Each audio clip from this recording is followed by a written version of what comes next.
This is a Blackshirt Alert Show special report.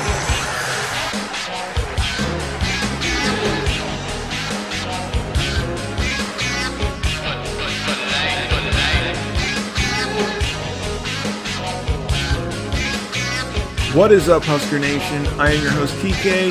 With me is Greg on the Blackshirt Alert Show. Greg. Yes, sir. What a day. Wow. Trav, I've said it before, not good. Greg, let me say this.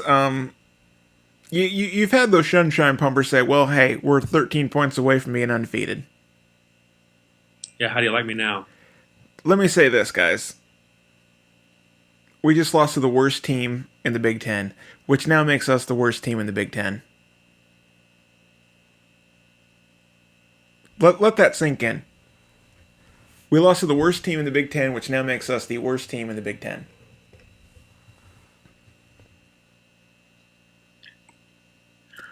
I pretty much at a loss for words. I'm stunned, shocked. And you're going to hear a lot of excuses about how we have a backup quarterback in there and, he's only throw, 7 passes on the year up to this point. I don't really care, guys. There's no excuse. I thought Carriker played good for what was asked of him. He did have some costly interceptions, but a couple of those were really fluke, especially that one on the sideline where, it came out of Hoovie's hands and into the defenders. Things like that, you just can't really, they're out of your control. But, you still see questionable balls being thrown, and it's disheartening. I think it's one of the worst losses we've ever seen, Trav. I'm extremely disappointed, extremely frustrated. I'm pissed. I can't believe this is happening. I can't believe we lost this game. It's panic button time. It's time to really figure out what's going wrong and really start making some tough decisions. Greg, we had a chance to sit down and get Eric Warfield's reaction to the game. Yep. I don't want to waste any time. Let's just go ahead and get in that, and you can hear kind of the frustration in his voice as well. I stick behind this program 100%. Disappointed, obviously. Not a good game to watch. But the kids got to understand that when you take that field, you got to give 100% effort, no matter who you're playing. And from my perception of today's game, I just didn't see that from the start to the ending of this game. And to be honest, I've heard the talks of how players are a bit disappointed that, of the new coach and the hiring of Riley, and that they think he's waiting until he gets his players in and whatever other reasons. But my thing is that they have to understand that coming here is an elite program. Guys come here with high expectations. Or I can say that's at least what it used to be. I don't care who's your coach. A coach signs up to make you the best player you can be, to make you the best team you can be, because it makes him better than what people would assume him to be. So to say that somebody's looking for, their players to come in, I take it as bogus. You got to have a sense of pride about yourself when you put on that uniform, when you put that helmet on and buckle it up. They're going to call the plays for you to run, for you to initiate, and it's up to you to either go out there and do it or to go out there and half-ass it. And today's game, to me, I don't have any particular players to call out, and I would never do that. But it just seems like the entire team was not giving 100% effort. And against a team that's 1-6, I don't care if they're at home. We're supposed to beat them. And I know I said on Twitter, I felt like our second strings and some of our walk-ons could have went out there and beat those guys. And nothing to say, to downplay the starters. I just felt like on both sides of the ball, that we didn't give 100% effort. And I also felt bad for Riker Fife because he's put in a bad position to go out there and win a game, having to throw the ball as much as he did. But a running game really wasn't clicking where we thought it would be, and we had to put the ball in the air. So, but he put up 300-plus yards with a few picks, and there's some good you can take from it, and then there's a lot of bad you can take from it. You know, this season is what it is. But that doesn't mean I'm not going to tune in every week to watch them and support them. It doesn't mean I'm going to, you know, not go to the stadium and support them. It's disappointing, but I'm still there with them.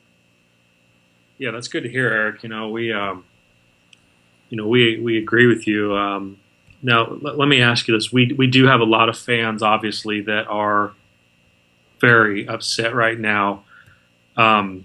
You know, we've talked to some of your old teammates in the past weeks, and a lot of them were real supportive of the program right now. And we're noticing that feelings are kind of starting to shift a little bit. Some of your former players, some of your former teammates, they're getting upset. You know, you talk to a lot of your teammates. What's kind of the thought on? We just had our 95 championship 20-year reunion this past weekend, and yes, there was a lot of talk about the disappointment and how it's not the way it used to be. The one thing I'll never do is try to compare anybody to what we had then. You know, we had an exceptional team during the 90s. You know, we had an exceptional group of guys during the 90s, players and coaching staff. Can that be imitated? I would hope so at some point, but I doubt it. You know, that's at a point to where, you know, from fans, news analysis, and everybody else, that's considered one of the best teams to ever play college football. So, I mean, I doubt that will ever be imitated, but would love to see it. Now, the stuff that you get from those guys that played, the guys that I played with, yeah, they're frustrated, you know, and I can't say that I'm not, but that doesn't mean I'm just going to exploit it to the public and social media. Sure. You know, I was disappointed when Callahan was here through all the records that were broken badly. But I supported that team, you know, and there was a few things I had to say after he was gone, but from the time that he was here, I got to support the program because I got to make sure that the guys that are lining up and that are playing for him, you know, have the support of the players and of the fans. So, and in order for them to be successful, they got to feel that and know that. And if we're going to be out here as former players, you know, announcing how disgusted we are at either the coaching staff or the way the players are and the so-called lack of talent, then, you know, we're not backing these guys up anyway. So why would I even go through all that to tell, you know, give people bad thoughts on what this program, you know, has right now and what they could be and, you know, what we used to have. Like, you know, that's the thing of the past. Right now, it's Mike Riley's era, and these kids here, they needed support from every single person that can give it. Eric, Trav and I, the Blackshirt Alert show, we were down at the tailgate. We got invited by some of your old players to go down to that tailgate there last Saturday, and we talked to some of your teammates. And I guess we must have missed you, but they gave us some of your teammates gave us their opinion on how we fix this moving forward. Eric, how do we fix the current situation that we're in? Hey, to be honest, I don't know how to answer that. You know, I'm not going to sit here and act like I'm a GM or a head coach that knows the insights of what's going on in the play calling. So, because I don't know all that. Sure. I don't know what Mike Riley's thinking. I don't know what his thought process is on the sidelines. And, you know, if he's saying that, you know, he's doing this with both players or whatever, I don't know. But right now, it's just a disappointing season. And we have to accept that as fans, but, you know, try somehow to continue to support these guys each week. You know, and social media, people love it And there's no, I don't want to say there's not a reason to not love it, but it's just that it can tear down and make these kids feel so belittled. And that we got to understand, like, they are 18, 19-year-old kids, and you can't just voice your opinion as an adult about kids and how they play the game. Yeah. Trav. So, I mean, if there's some things they want to say about Mike Riley, then speak on and, be you. That's just not how I operate.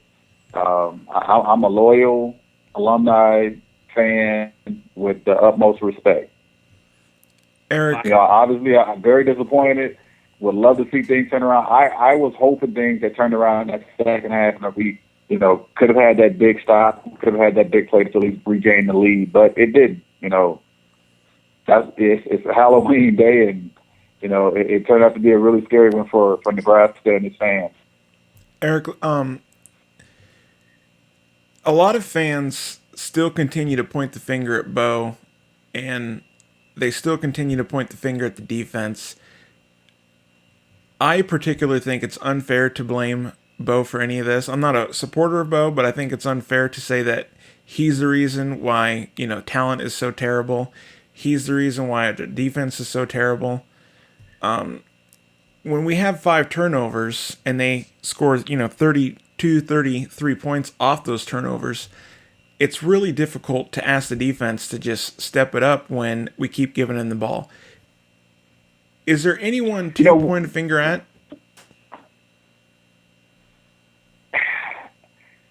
I can't say that there is. I mean, you can easily look at the game and pick out individuals and say Riker threw 3+ interceptions and,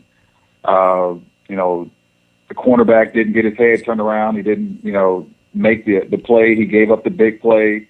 The D-line didn't stop the guy on 3rd and short or 4th and short. There's individuals you can pick out, and that makes it easy. But as a whole, we just got to come together and figure this out as a coaching staff, as players. And I think that these players, if they feel like, this coaching staff isn't for them, then go and talk to them. Talk to the coaches. Figure it out. And my thing is I don't believe that because, like I said, these guys are getting paid to be successful. Having a 2-3 win season doesn't guarantee them an extra year or a career in coaching. So why would they want to put these kids in a bad situation to not succeed? Mm-hmm. And yet these kids have to have a sense of pride that when they strap on those helmets and put those shoulder pads on, if you're trying to play to have an NFL career, you got to go out and play for yourself.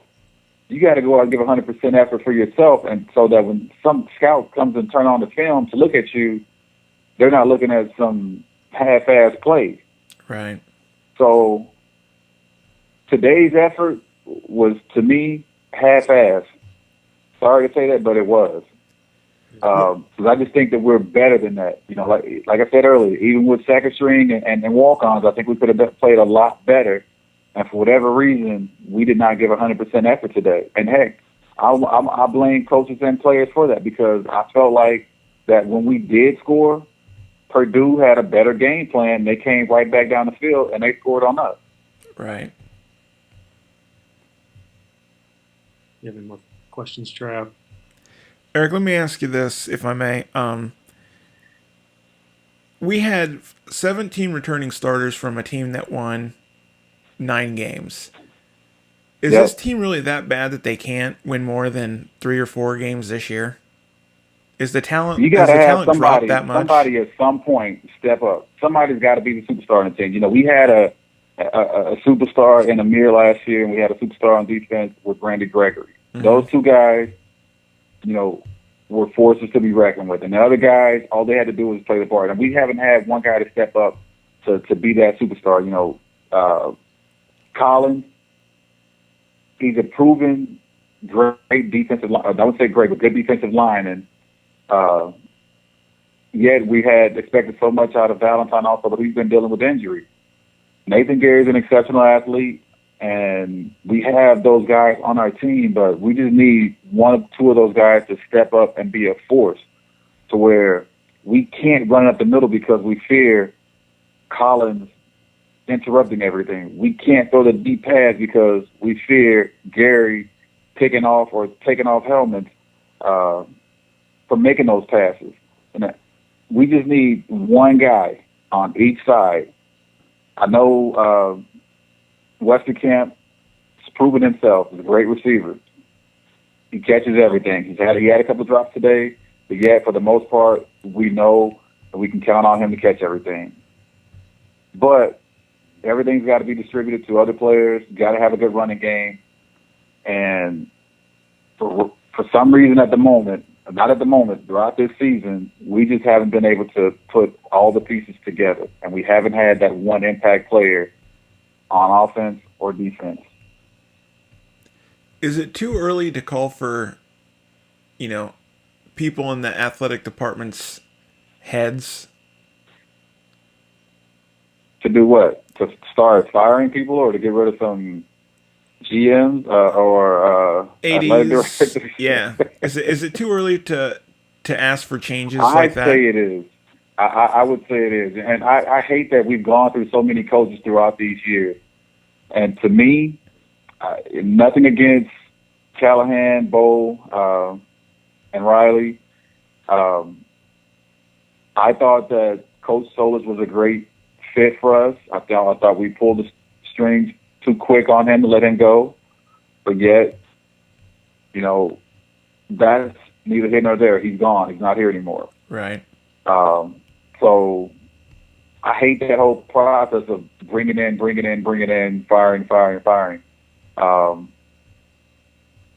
You don't really get that longevity from coaching staff like you have with what Bobby Bowden had and what Coach Osborne had, and kind of what Nick Saban has right now with Alabama. You don't get that anymore because once you get that below 500 year, you basically run out of here, and at most programs. So should we give Riley a chance to honor his contract? I think so. Was it a bad hire? I wasn't for or against them getting rid of Bo. That was a decision that they made. And for whoever they bring in, I have to accept that and support whoever they bring in. I like Bo. I was under that staff. So I support him and what he brought here, but that wasn't my decision, whether he stayed or went. Eric,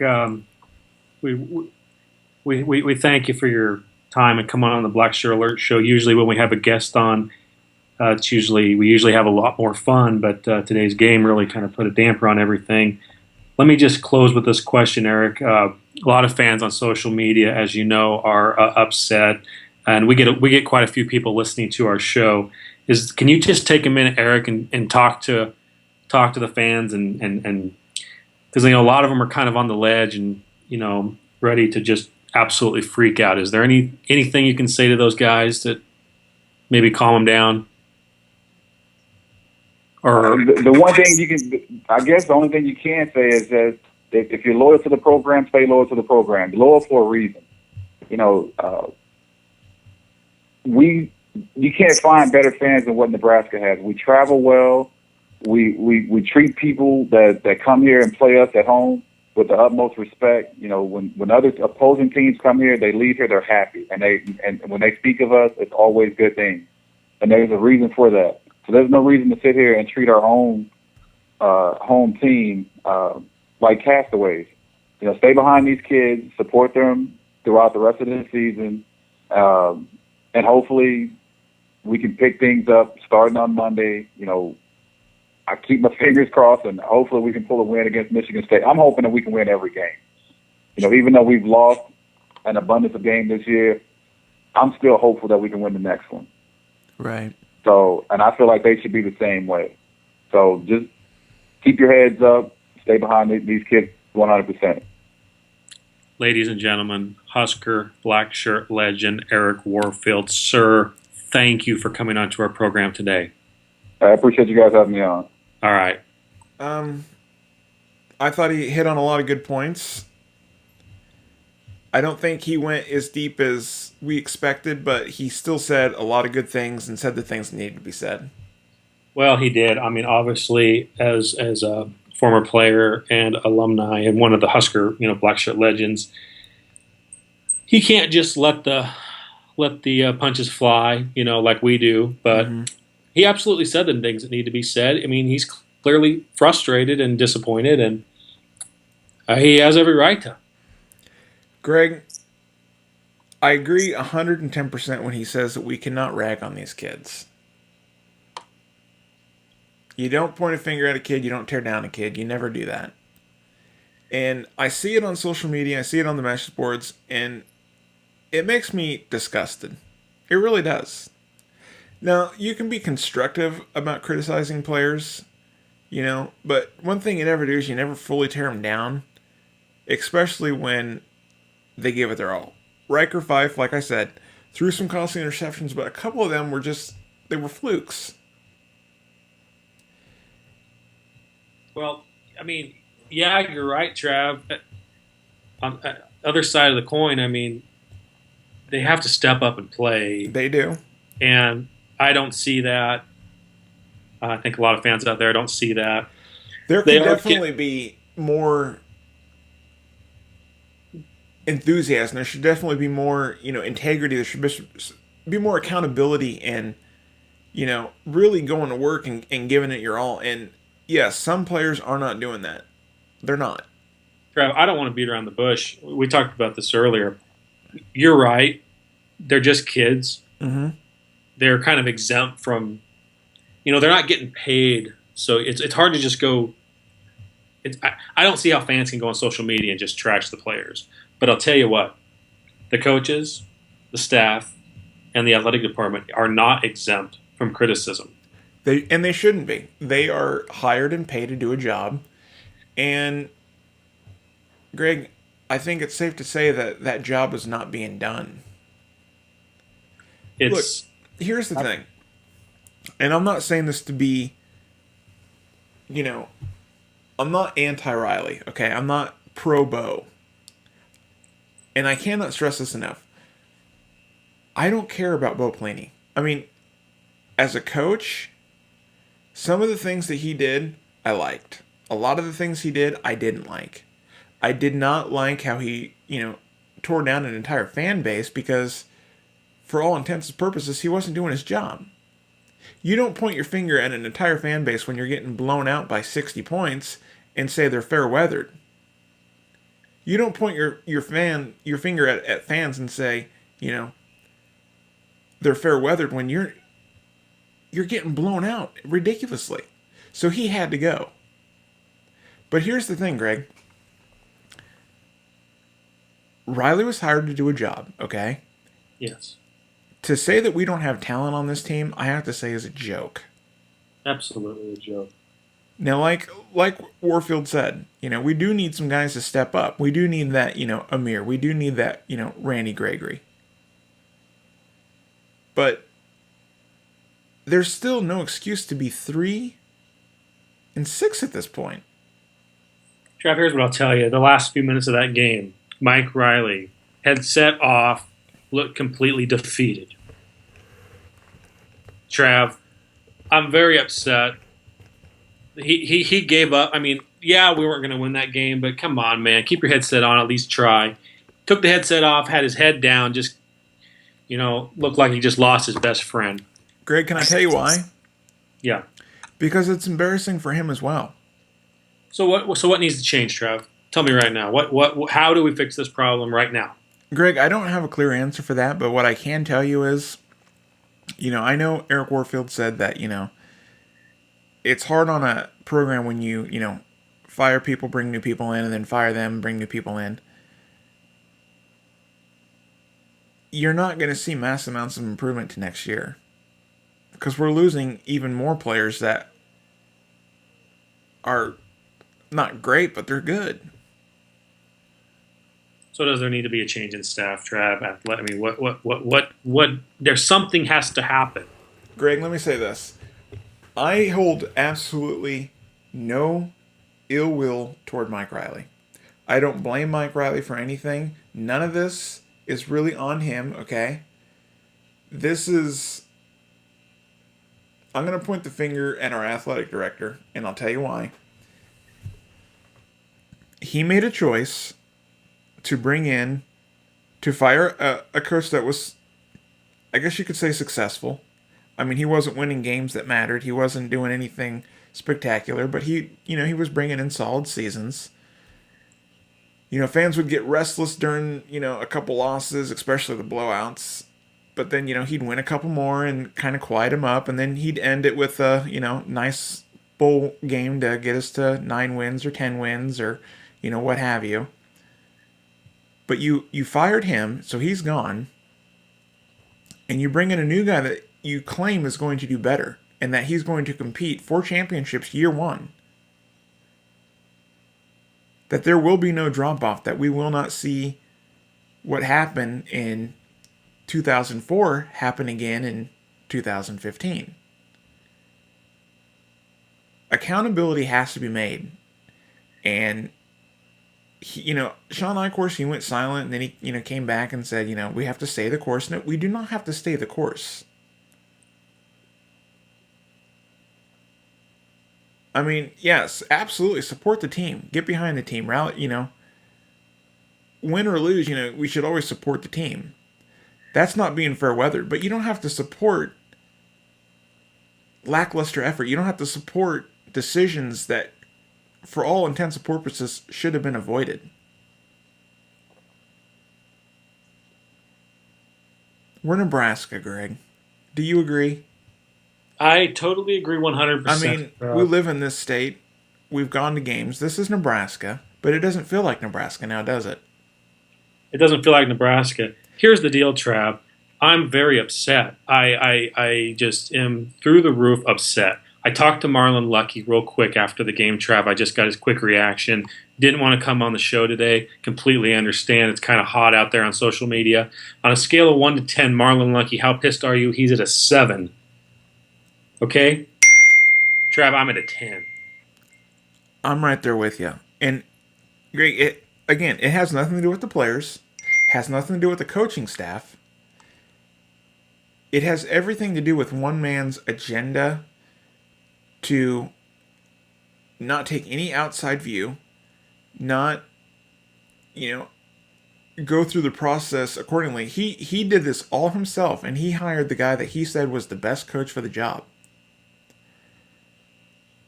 I have to wonder, what is the best coach for the job? I mean, yes, Bo Pelini, asshole. I mean, he tore down an entire fan base. But that doesn't mean you go out and you hire the nicest guy that you can think of. You got to hire a coach that can bring wins and championships to your program. You don't hire a coach that's been in the business for 40 years and has never won a championship and say, this is the guy that's going to win those championships. You don't do that. Trav, it's Sunday night. We're doing a special report of the Blackshirt Alert show. It's Saturday night. It's Saturday night, excuse me. The team's on the plane right now, heading back to Lincoln, I'm sure. And you know what, Greg? If I'm those players... Well, let me ask you this. What's going through Coach's head right now? The coach's head is, what am I doing wrong? That's what he's asking. And I will say this, Greg. One of the things that he's doing wrong is the same thing that he told us he wasn't going to do wrong. He is forcing a system on players that do not have the ability to run this offense. Like, look, you can talk about how bad the defense is. And look, yes, it's not a great defense. It's not a good defense. It's average at best defense. And half the time it's bad. But you cannot blame this loss on the defense. The defense did not turn the ball over 5 times. Let me put it to you this way, Greg. The average scoring drive for Purdue was 60 yards, which means they pretty much had the ball at midfield all day long. Our average scoring drive, 78 yards. That's a big difference.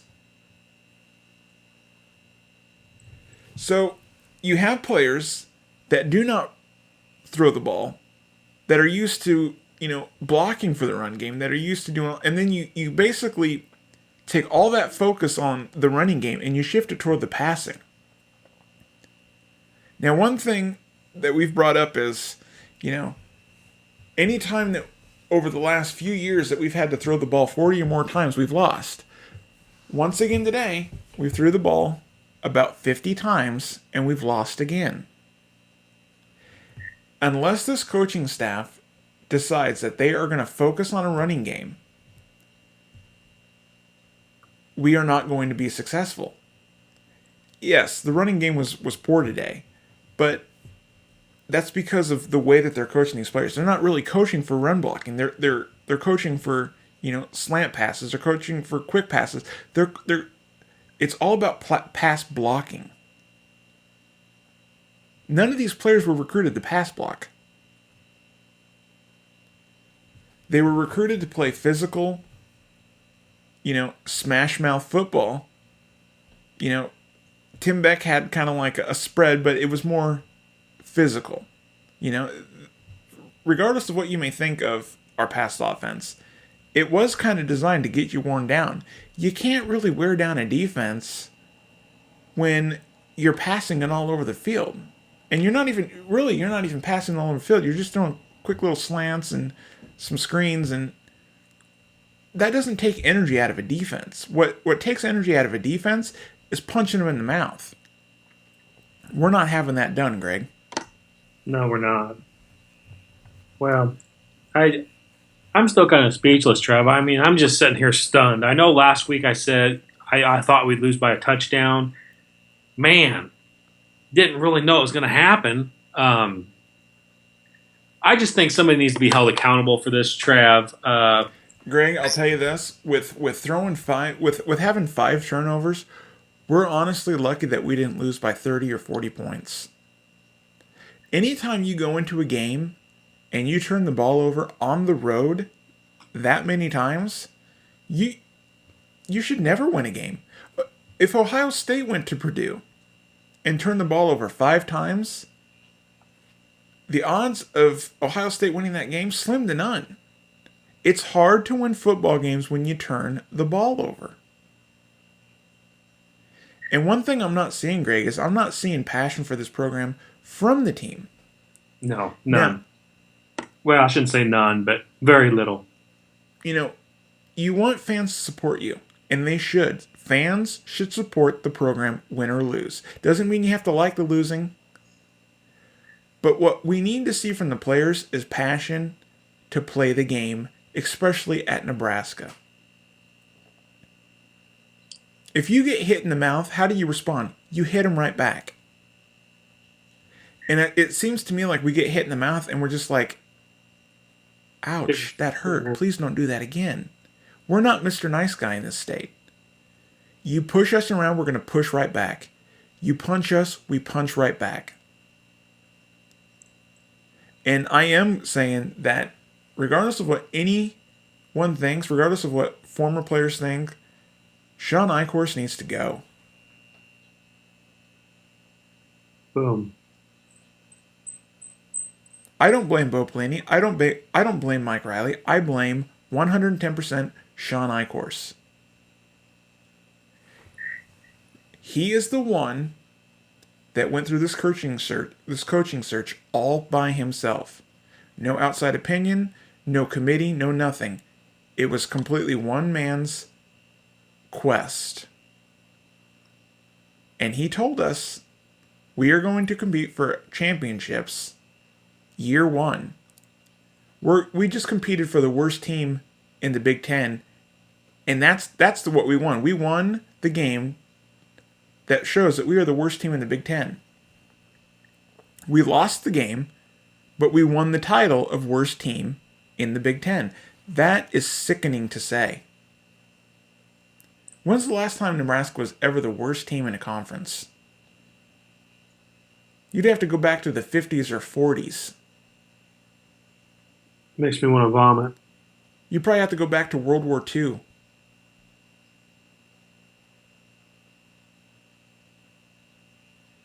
Trav, I agree.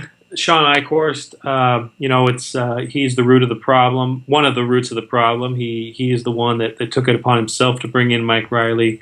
I think it's been proven that he is unfit to hire a head coach.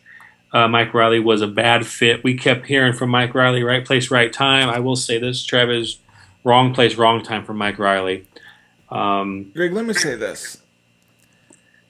When we had Steve Peterson as athletic director, okay? Yeah.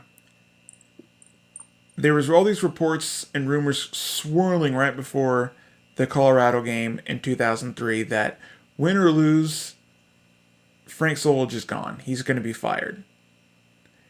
Steve Peterson released this little statement saying that's not true. It's not going to happen. Well, the players go out. They win that game. The very next morning, Frank Solich is fired. And if you remember, Steve Peterson said, he's not going to let this program, he's not going to surrender this program to Oklahoma and Texas and allow Nebraska to sink to mediocrity. We are the definition of mediocrity now. Frank Solich never should have been fired. Bill Callahan never should have been hired. Bo Pelini was the right man for the job at that time. And now we have a completely different athletic director again. Kind of take things to his own hands and made a hire that really made everyone in the state kind of scratch their head. And, like I said, Nebraska prided itself on running the football, smash mouth football, right? Yes. So it wasn't good enough in 2003 when we fired Frank Solich that we had to go to more finesse offense, spread the football around, pass it. That didn't work. We already tried that experiment. It failed. So we fired him and we brought in another coach that kind of adapted that same philosophy. Let's run the football, have a good ground attack, and then pass the ball when we need to.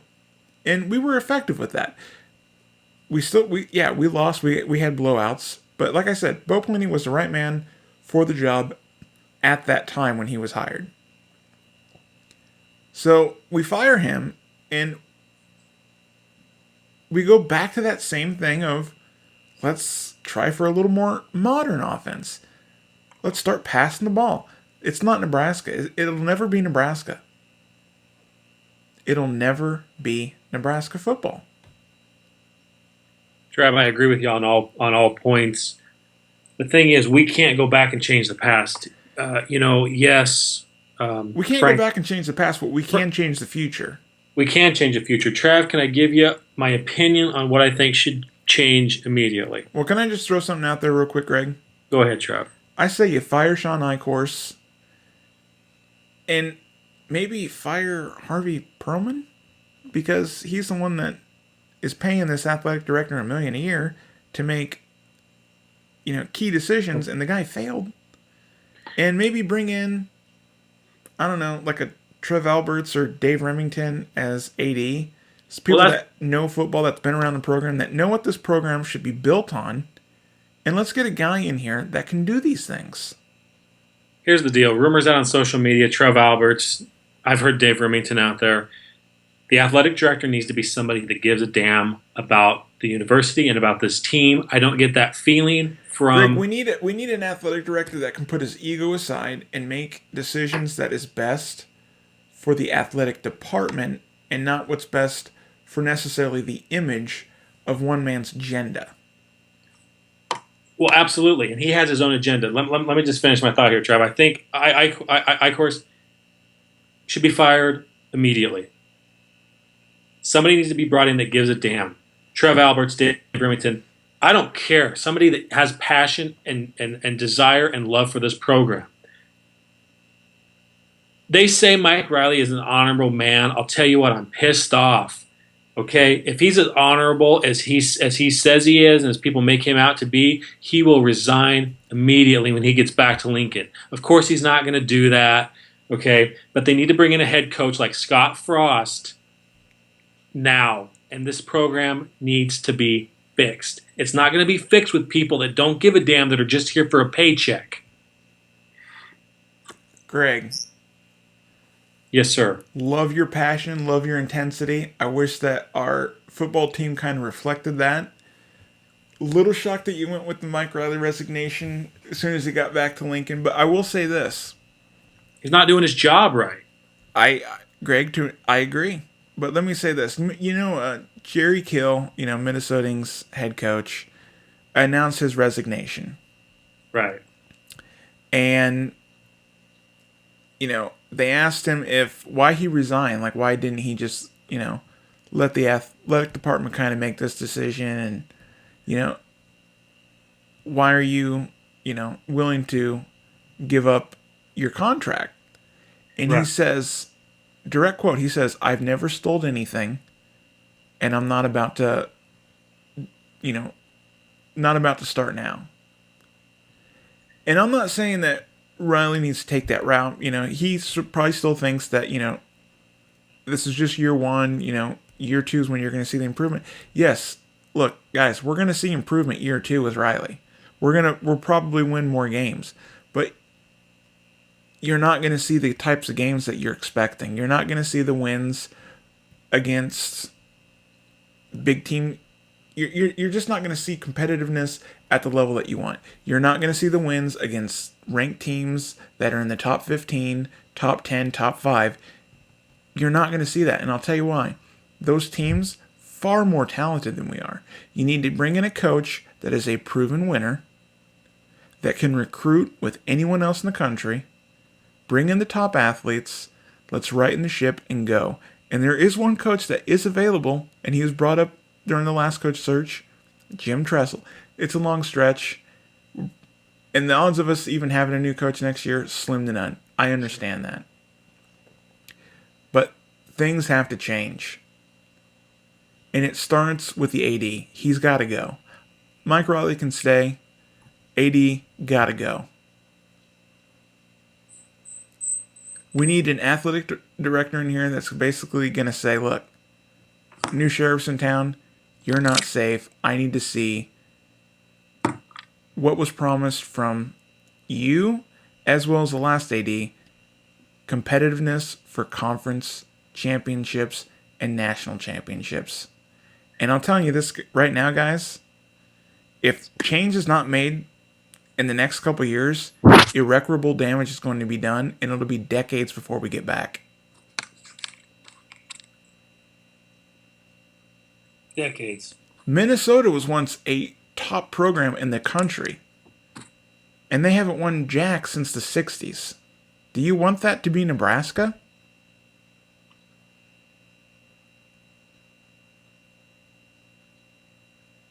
Army, Navy, storied programs. They haven't done anything lately. Nothing.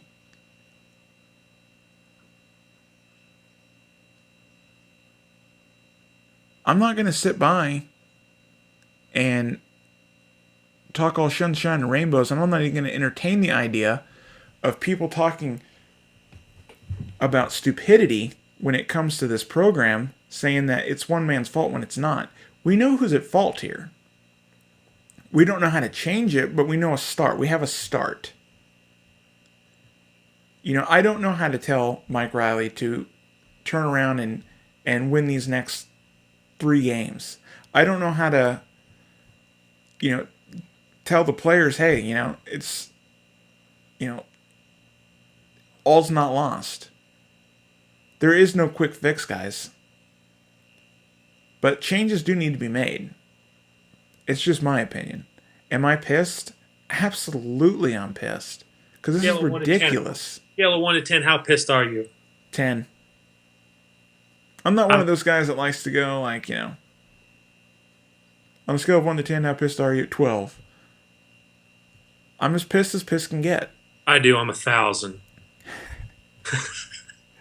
Well, I'm pretty much right there with you, big guy. I feel bad for the players because they're shell-shocked. They are, and they're good kids too. We've talked to some of them. They're good kids. They're not. They didn't expect this either. Honestly, in spring ball, they really thought that everything was clicking. They thought that this coaching staff, I really did believe that they bought in during spring. I thought that this was going to be a pretty smooth transition. Yeah. Greg, there's more talent on this team now than we had in 2004. There is. Tommy Armstrong is a much better quarterback than Joe Daly ever dreamed of being. We have better wide receivers than we did. Defense about the same. Although we did have, some really nice linebackers. We had Rude and Carriker, Bullocks. So the defense, yes, was very solid. But I'm telling you, man, I'm pissed. I know, man. I think there needs to be sweeping changes right now. If I didn't, I don't think there would be a need to do a special report tonight. Greg, let me say this. Sure. We're going to take some heat for our assumption. We're going to take some heat for our remarks. That's fine. Let it fly. You don't like what we say it. I don't care. We're not here for a beauty pageant. We're here to say the things that need to be said. Now, you can sit here and you can call in at the show. You can write us emails. We've had them before where, we're wrong.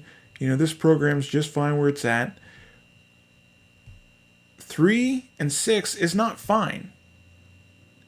Nebraska should never do fine.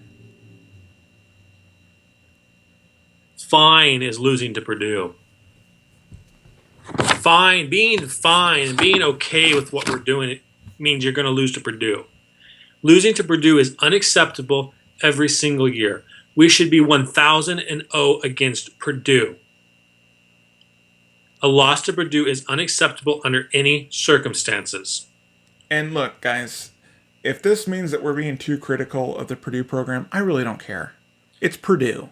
Trav, if some people's feelings get hurt, then so be it. That's just the way it is here at the Blackshirt Alert Show. We're not trying to beat people up, but we do need to say the things that need to be said. And these are the things that need to be said. It's crystal clear that the Mike Riley experiment's not working out. Okay? That's what they're saying on social media. Everybody is irate on social media. I am not seeing one positive comment. I've yet to see a positive comment from anybody. Greg, here's the thing that people need to understand. Mike Riley, he's a big boy. Okay, he's 63 years old, 64 years old. He's a big boy, okay? He can take the criticism. If you guys have a heart, think about the players. I'm telling you, these guys are in disbelief. And when you have a season like we're having, they start questioning. And it's only going to be harder for this team to improve next year. Are we going to improve next year? Yeah. Like I said, we're going to win more games next year. It's just the nature of the beast. But you're not going to have the level of success that you want because doubt is already in the player's mind. You hear people say, hey, Nick Saban had a tough go at it down in Alabama when he took over.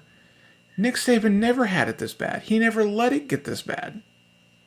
He went 7-6 to a team that had worse seasons previously. He improved that program year one. Jim Harbaugh improved Michigan year one. Jim McElwain down in Florida improved Florida year one. We didn't take a step back, guys. We took 3 huge leaps backwards. We're in trouble. I'm telling you guys, we are in trouble. I feel terrible for the players. Greg, it's like Eric Warfield said. These are just 18, 19-year-old kids, okay? Yeah. No one likes to lose. And who doesn't like to lose more than anyone? The players. They don't want to go out there and be an embarrassment. Yeah. Jason Peters said that the best thing that these kids have going for them is that they play at Nebraska. That is true. And yes, the intensity level of these players is lackluster to say it best, but something's got to change. And I think it starts with the man in charge of everything, and that's Sean Eichhorst. He's got to go. I'm going to keep coming back to this topic until he's gone. Jeff, can I take the mic for a second? She's all yours. I just got a message in from our good friend of the show, Phillip Dillard. I asked Phillip if he could come on today. Okay. And he says, guys, my blood pressure hasn't come down since week 3. What I have to say shouldn't be out on the radio. Ooh. That's when we do need him on the radio. Phillip, if you're listening, man, come on the show. You don't have to hold back. We don't censor anything. We just let it fly. If you have to throw a punch, throw a punch. If they can't take it, tough. It's time to get serious about Husker football. It's time to make a stand. It's time to say enough with the mediocrity. It's time to make decisions that are going to improve this program, not just for a couple years, but for decades. We should have sustained success for decades. And I refuse, look, I'm at a loss for words when I hear people say, it's the old coaching staff's fault. It's, guys, 17 returning starters. These guys didn't forget how to win overnight. Greg, I'm telling you, if you had the old system, not staff, if you have the old system in place, the same offense, same defense, this is a completely different season. It wouldn't be good, but we'd be above 500. We're forcing systems on these kids that they have no ability to play. None of these kids were recruited for, I don't even know what to call this offense. Pro style? It doesn't look pro style to me. West Coast doesn't look that.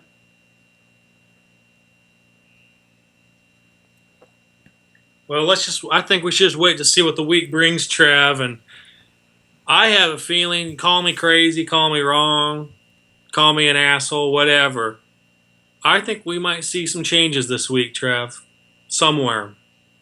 I really think so. I didn't want to be right last week when I said we lost by a touchdown. I don't want to be right today. I think we're going to see some changes this week. I don't know where. And, Greg, let me say this. If Tommy plays, yes, we win the game. But, and that's an excuse being thrown around. If Tommy wins, we win this game. Guys, I think that is true, okay? I get it. But here's the thing. We already have the talent to beat Purdue 10 times over. It doesn't matter who's in a quarterback. Greg, you could go out there and play quarterback, and we still have enough talent around you to beat Purdue. Hey, Trav. Yeah. I'm going to have to stop you right there. I got Phillip Dillard ready to come on the line. Oh, let's get Phillip Dillard on. All right. Ladies and gentlemen, we want to thank you for coming on this special edition of the Blackshirt Alert Show. We're not going to beat around the bush, so Husker Nation is in a frustration mode right now. Ladies and gentlemen, Husker legend Phillip Dillard. Sir, on a scale of 1 to 10, how pissed off are you? You need to make that scale from 1 to 20. Because this is absolutely atrocious. The thing that pisses me off the most is that I called this little stuff in week 3, and you go on the little Husker pages and you try to convince people that think they know it all, even though I've been playing the middle linebacker position since I was a kid. I have to know what everyone on the field does, and I'm calling out these little football 101 things since day one. And I said it's going to bite us in the ass later on. They're like, no, he needs this guy, this and that. The other thing that makes me angry is we had 15 returning starters, and everyone was all gung-ho about we got 15 returning starters.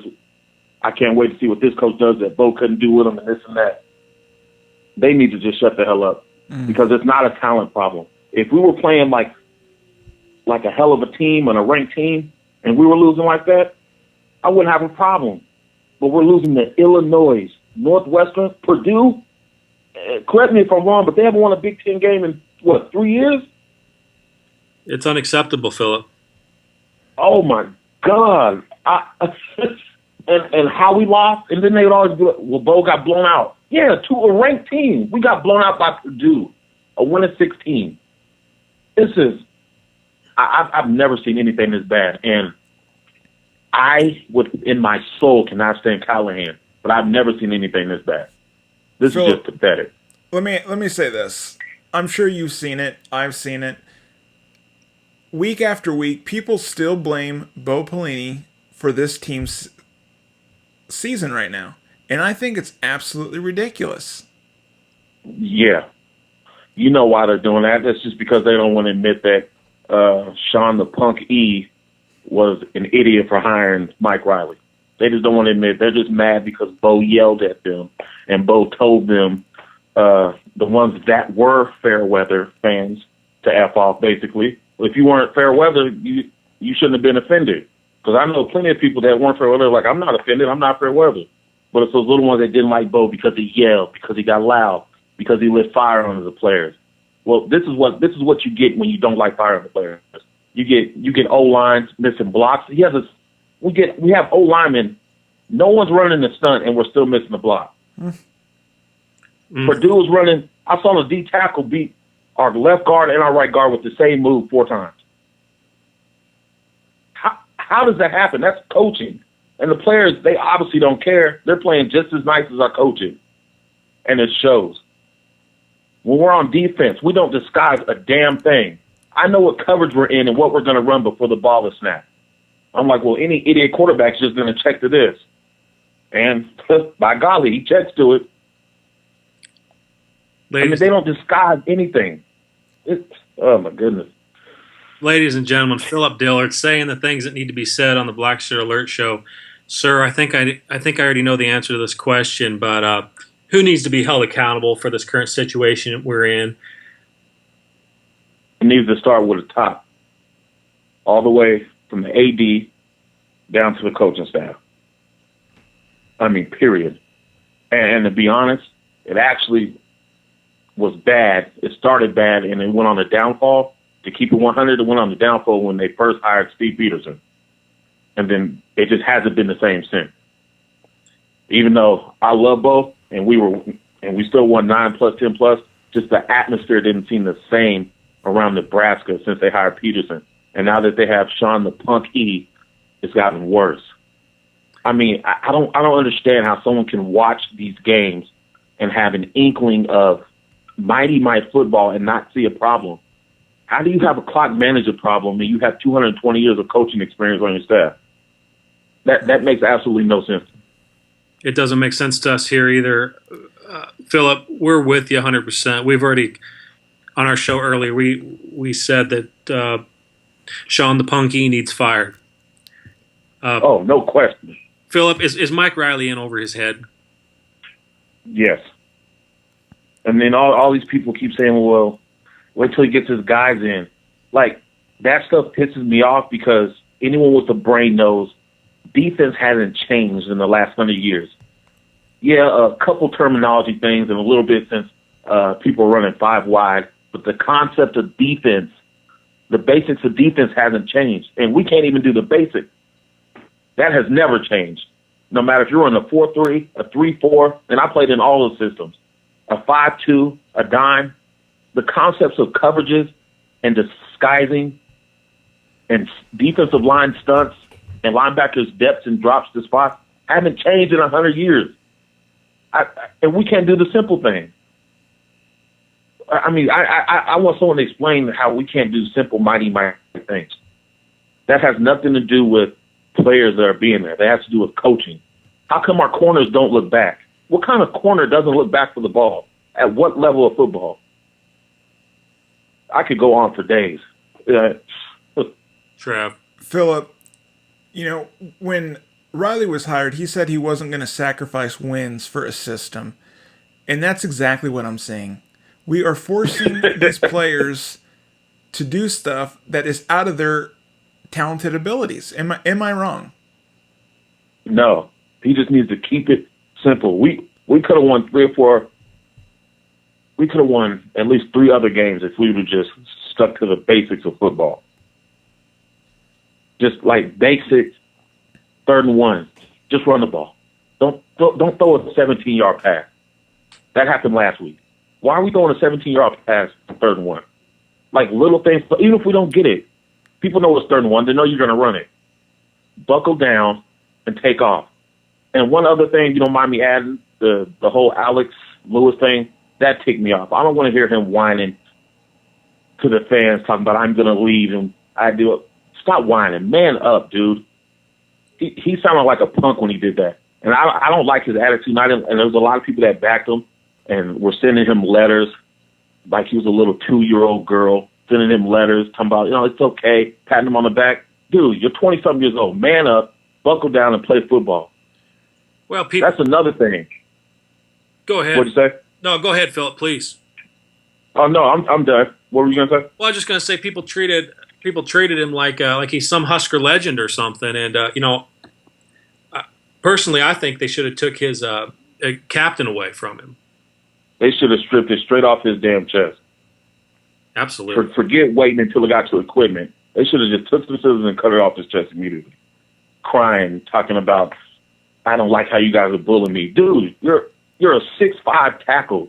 Nobody's bullying you. Man up, dude. But I see a lot of guys not manning up. It really seems like the coaching staff is kind of afraid to hurt these players' feelings. Yeah, damn their feelings. They'll get over it. How you going to prepare them for life sugarcoating everything? That's the reason they're losing now. Everything in Nebraska has become so sugar-coated. They need to stop sugarcoating it, say it how it is, and find a way to fix it. Instead of just easing it by and giving them milk and cookies saying it's going to be okay. Wait till next year. Wait till we get other guys here. It's not other guys when it comes to straight football 101 type things. Now, when you're playing a dominant team, or maybe like how Florida's playing right now, or one of those teams, and you get beat, then you can blame that on talent because those teams have more talent. I mean, their recruiting class just say it. I mean, Florida always have. They've had the most draft picks than most of any other teams that I've seen, like in the last 8 to 10 years. Then you can say that. But when you're playing Illinois and these other guys, that's on the coaching, then the players. But the players are being passive because the coaches are letting it happen. I haven't seen it quite like this before. It's mind blowing. Ladies and gentlemen, Phillip Dillard, Blackshirt Alert Show. Phillip, what kind of planet do we live on when we're losing to Purdue? This doesn't make sense to us. We're having a hard time figuring this out. I didn't know. I got so frustrated. I just took one of my twins outside and started detailing the car. Like my stomach I couldn't take it anymore. Wow. And then people we gotten so pathetic to where people started getting happy because we scored 20-something odd points in the fourth quarter. Well, of course we did. It was a wrap by then. Who cares if you score 20? You're still going to lose. Purdue didn't care anymore. We've gotten to the point now where next year people are going to plan us for their homecoming game. Oh, Phillip, that's the type of play that I'm seeing. Phillip, but I'm still going to wear my Nebraska hat everywhere, regardless. Oh, absolutely, Phillip. Last few minutes of that game, Coach Riley had his headset off, had his head buried down in his chest.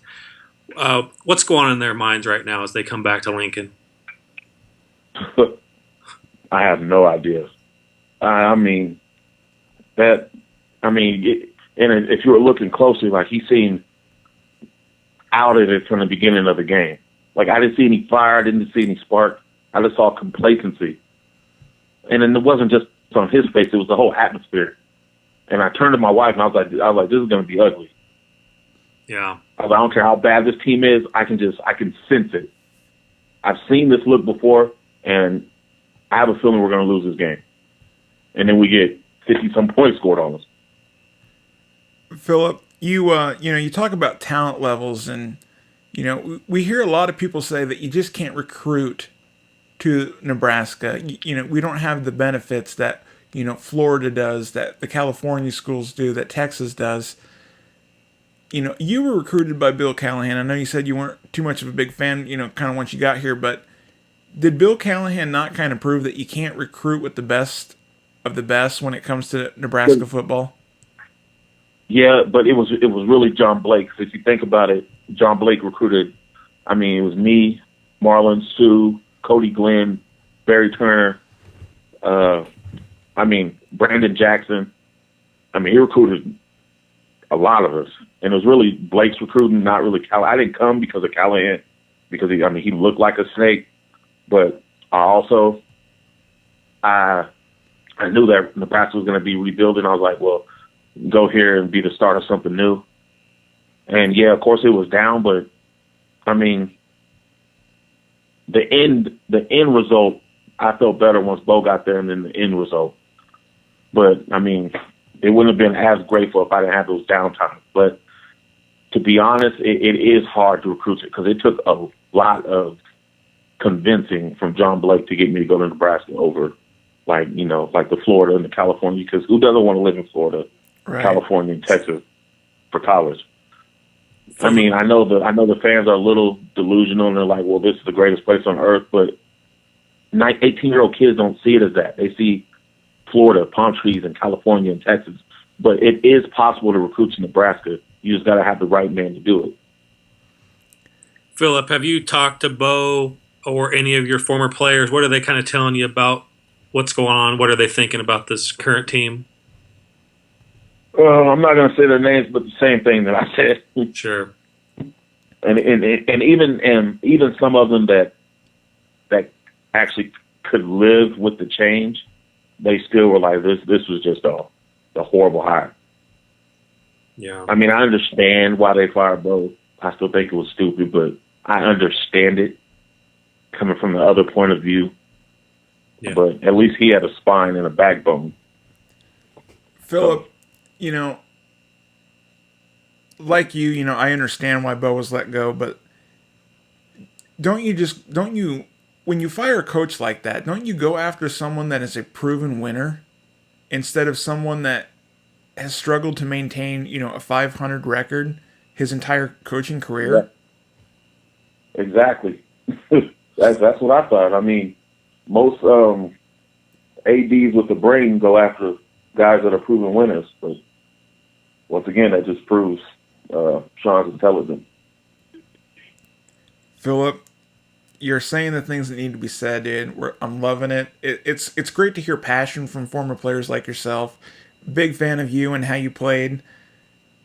Do you have anything else that you'd like to say? I mean, you got the mic, man.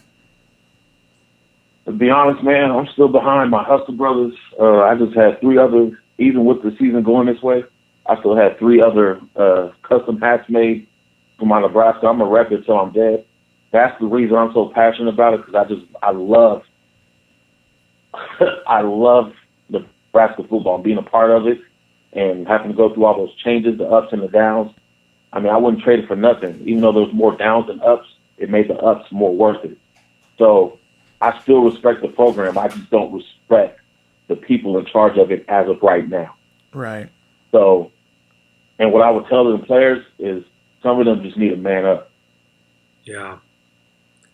Because not only is it the coaching, but some of them, I'm seeing some passive stuff that I didn't see last year for some of our leaders, and I don't like it. But I would just tell them to man up. But I'm still going to watch it. I'm still going to be behind the players. But I'm not going to bite my tongue on the obvious. Right. Philip, do you make it back to Lincoln much to check games out? Or? Yeah, I normally choose one to go to each year. I don't know if I'm able to make it to this one because I'm a little bit busy, but I'm still trying to make it to the Husker game, and then next year I'll probably make it to 2 of them. Hopefully I'm more free, but each year I go to at least one Husker game. But I come back to Lincoln to see my friends even if the season isn't going. Sure. Ladies and gentlemen, Phillip Dillard, Blackshirt Alert Show, Husker legend, saying the things that need to be said. Sir, unbelievable, and we agree with you. We are through the roof pissed off. There's no nice way to put it. Right, exactly. Yeah. Philip, thank you so much for coming on the show, man. And we look forward to maybe having you on again. It's a tough time right now, but we're at a loss for words on what to do. You and me both, brother. All right, Philip. Well, thank you, man. All right, y'all take care. All right. Hey, Greg, Phillip Dillard just laid the smackdown on everything that needed to be said. absolutely. That is a man that really says the things that need to be said. He held nothing back. Doesn't have to hold anything back. He's Phillip Dillard. Man, knockout punch. Greg, let me tell you something. When we started the show, we said, no matter what, good, bad, ugly, anything, we are going to stay the course and say the things that need to be said, whether it's popular or not. And I'm telling you right here, no one has ever said anything that needed to be said more than Phillip Dillard. Never. Trav, I think he just created a new name for Sean. Sean Punky. Sean the Punk Icorse. Sean the Punk Icorse. Dude's got to go. Dude, I agree. And I think we should just end our show with that, dude. Yeah, absolutely. Philip, thank you for coming on the show. Eric Warfield, thank you for coming on the show. Everyone, try to enjoy the rest of your weekend. It's going to be tough, but hang in there. Go Big Red. This has been a Blackshirt Alert Show special report.